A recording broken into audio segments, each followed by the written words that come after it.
आपण आणली होती आज गपचूप दारू.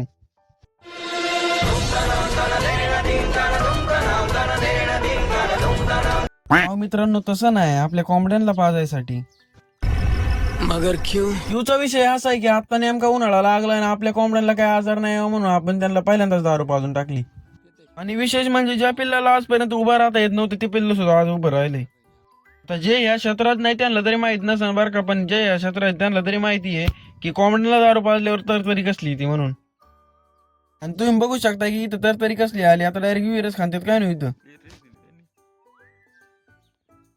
मग काय म्हणलं, दिवसभर पिल्लांपाशी बसून नाही जमायचं म्हणून आपण आलतो घरी, तर पप्पाने म्हणले आता सारं पाडलं त्यात आपल्याला काकर फिरवायचंय. मग काय म्हणलं आपल्याला पण तेवढंच लागतंय, पण पहिल्यांदा सारा यंत्र तरी काढून घ्या. मग काय फायनली 4 नट खोलून आपण सारा यंत्र पण काढून ठेवलं, पण म्हणलं आता घ्या पटक्यास काकर मोकळा फिरून. मग काय आपण थोडासा काकर फिरवला, पण ती साईडच्या फणांमुळे सारच मोडून राहिले. मग काय दोन्ही साईडचे 2 फण काढून आपण लगेच कामाला सुरुवात केली.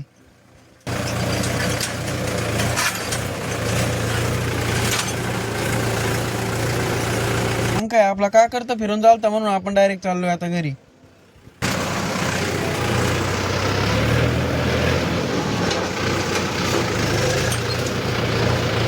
मग काय मस्तपैकी घरी ट्रॅक्टर आणून लावलेला आहे ना. आता सध्या आपण चाललोय टॉनिक आणायसाठी.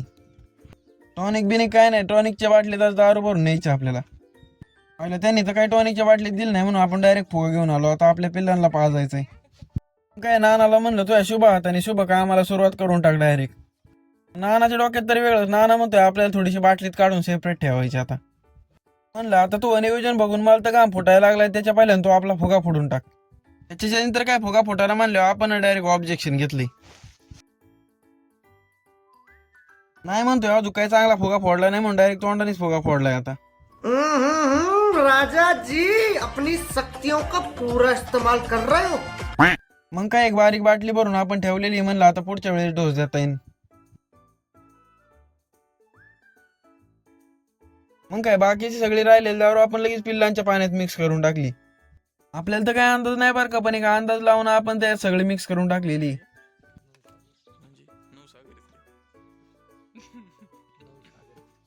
मग काय आपण आपलं भांड तर फिट करून ठेवलं, पण जे पिल्लू आजपर्यंत उभं नव्हतं राहील ते पण पिल्लू आज उभं राहायचं बघत होतं.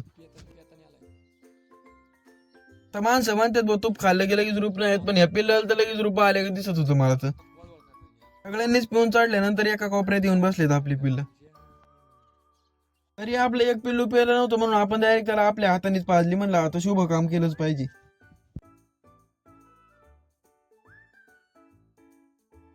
पिऊन दुपारची निवांत झोपल्यानंतर म्हणलं आता आपण दुपारचं पोवायला जाणं गरजेचं आहे. आणि आज त्यातल्या त्यात पहिला दिवस असल्यामुळे काही जास्त पोरच निघा ना भाऊ. काय जेव घावला तेव्हा पावला म्हणून आपण दोघं चाललोय आता पोवायला. तर मित्रांनो आपण डायरेक्ट आलेलो आहे आता एरीवर आणि चांगलं उंच टाकतंय भाऊ. आणि तुम्ही पाणी बघू शकताय किती साफ पाणी आहे, काहीच अडचण नाही. म्हणलं आता मजाची पोवायला. मग काय आणि एका कार्यकर्त्याला फोन केला तर तो डायरेक्ट तोंडात टावेल घालून चालता भाऊ. मग काय मित्रांनो सध्या तरी आपण पोहून चाललेलो आहे घरी आता. म्हणलं आता इथून पुढे घरी आंघोळ न करता डायरेक्ट उन्हाळाभर पोवायलाच यायचे आपल्याला. तिथून आपण आपली जिटी घेऊन डायरेक्ट आलो त्याच्या घरी, तर त्याचं काय चाललेलं त्यालाच कळत नव्हतं.